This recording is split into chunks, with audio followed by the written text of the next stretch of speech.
শুভ দুপুর সবাইকে। তো দেখো আজকে আমি একটা খুব সুন্দর জায়গায় এসেছি। এটা হচ্ছে পায়রাডাঙ্গা গঙ্গার ঘাট। তো এখানে খুব সুন্দরভাবে সাজিয়েছে। তো ওখানে গেলে আর আসতে ইচ্ছা হয় না। খুব সুন্দর দেখো মন্দির, তারপর ঘাট ও আশেপাশে বিভিন্ন রকম বাচ্চাদের দেখার মতো জিনিস খুব সুন্দর সাজিয়েছে। তো এই জায়গাটা তোমাদেরকে একটু দেখাচ্ছি, দেখো। কিন্তু এটা আসার পথে রাস্তাটা কিন্তু খুবই খারাপ। আমার তো পুরো গা হাত পা ব্যথা হয়ে গেছে, মানে এতটা খারাপ রাস্তাটা। জানি না কেন এই রাস্তার এই বেহাল দশা। তো যাই হোক, কিন্তু জায়গাটা খুব অসাধারণ জায়গা।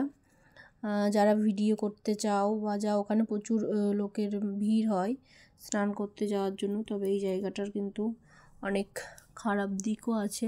প্রত্যেক বছরই এই গঙ্গার ঘাটে কয়েকজনের আর কি দুর্ঘটনা ঘটে।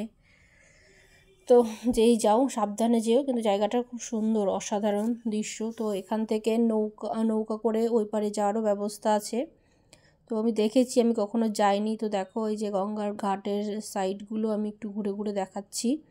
তো ওখানে আমি একটু ভিডিও করতে গেছিলাম, তো ভাবলাম তোমাদেরকে একটু দেখাই।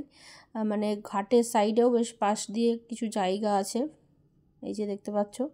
তো এই জায়গাগুলোতে ভিডিও করতে গেলে বেশ ভালোই লাগে। তো যারা ভিডিও করছো, নতুন নতুন ইউজার, জানো না এখনও, লোকেশান পাচ্ছ না নতুন, তো তারা যেতে পারো একবার দেখতেও যেতে পারো, ভিডিও করতেও যেতে পারো, আর ওখানে গিয়ে কিছুটা টাইম বসেও আসতে পারো প্রিয় মানুষের সঙ্গে।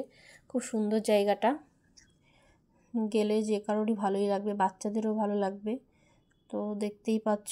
তো ওই জায়গাটার থেকে বেরিয়ে এই পাশে আর একটা খুব সুন্দর মন্দির আছে, এই যে দেখতে পাচ্ছ। নতুন হয়েছে মন্দিরটা, এখনও পুরোপুরি কমপ্লিট হয়নি। তো আমি একটুখানি দেখালাম।